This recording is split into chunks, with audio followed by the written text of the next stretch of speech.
Every single day I get asked the same question. Marc Lopez, I want to hire you. I need you to file a motion to dismiss my domestic violence case. It's a complete misunderstanding. My partner doesn't want to go forward. There are extenuating circumstances. I was defending myself. No matter what the reason, people are always asking me to file a motion to dismiss their domestic violence case. And I'm here to tell you that filing a motion to dismiss a domestic violence case is not going to work 99.9% of the time.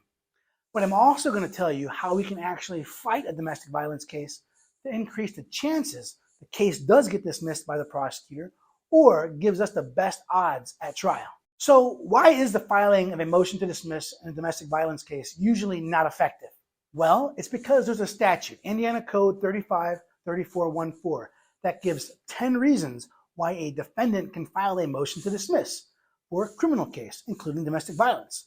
Here are those reasons. The indictment or information is defective.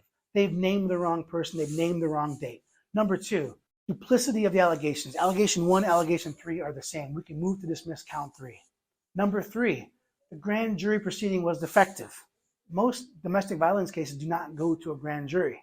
Number 4, the indictment or information does not state the offense with sufficient certainty. An average person, or at least a lawyer, looking at the charges would not be able to determine what crime has occurred. Number 5, the facts stated in the information don't constitute an offense.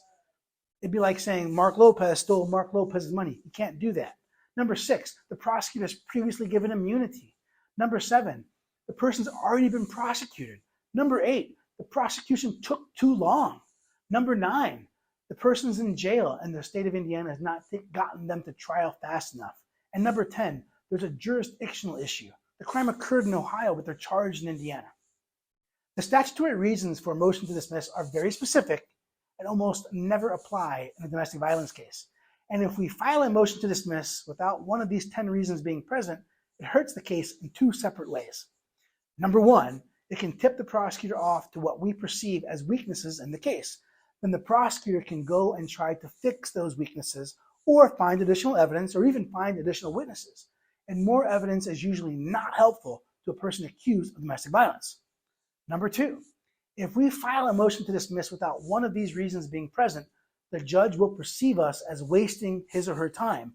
And it's never a good idea to be on the bad side of a person who may ultimately hear the case at trial.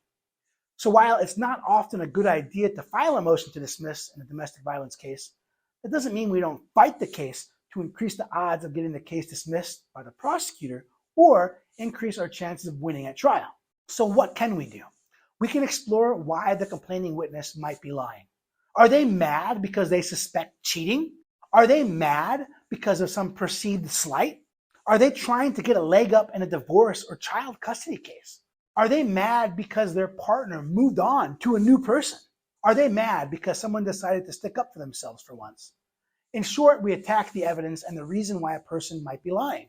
And since there is often no police witness in a domestic violence case, attacking the credibility of the complaining witness is often their best strategy.